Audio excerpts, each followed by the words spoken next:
there in comic book land. It is time for a review of X-Men Days of Future Past trade paperback. Excuse me. Published by Marvel Comics.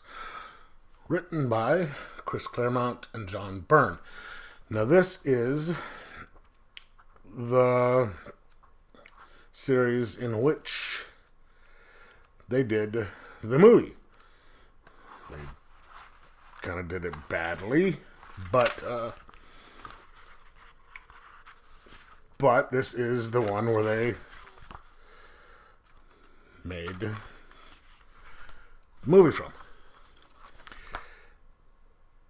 It is a legendary book run.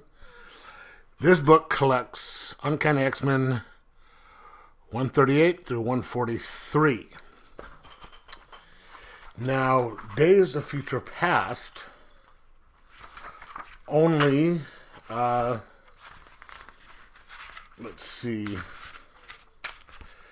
covers, which 141 and 142. So they can't just have those two stories in a collection, so they have to do a little bit more. So they have, I think it's an annual, or it starts out with number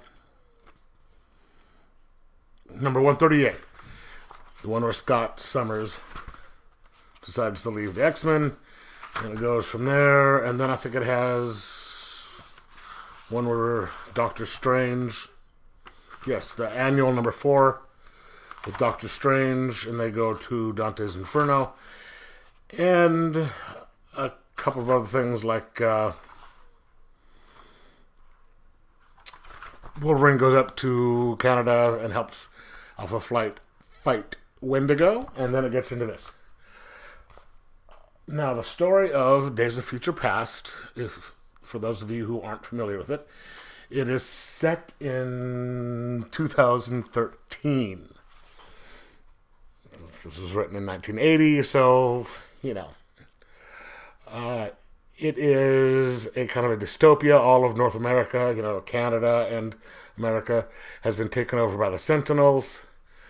Their mission was to get rid of mutants, and they kind of took it a little too far. They killed all mutants, all superpowered beings. They've kind of just started running the country, and all the other countries of the world are like, yeah, you guys come try that shit with us. It's going to be an active war, and they were going to nuke us, and the resistance cells have realized that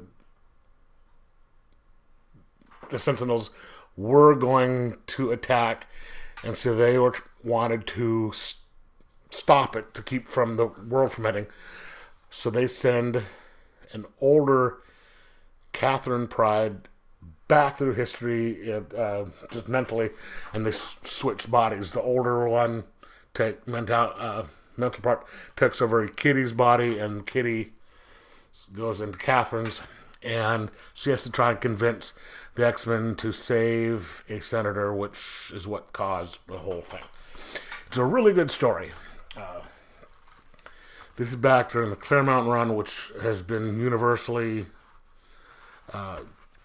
praised as some of the best X-Men stories done. I mean, he literally saved the X-Men's books. It was about to be canceled when he took over, and he did like 100-something issues. And John Byrne does the art in here. And here's the cover, and some of his art is just fantastic. Some of John Byrne's art, all of his art he's up there with my favorites. Jim Lee, him, like top 2. And the storytelling is just fantastic. I've got a thing for some of the 80s and 90s comics. Those are some of the best stuff that's come out, especially considering some of the stuff today. So I really recommend these books because it's classic X-Men and just a really fun read. It's really kind of quick. It's only like 147 pages. So I'm going to give this run, especially the 2 issues of Days of Future Past, I'm going to give it a 4.25 out of 5 and say, get it. Anyway, have you read it?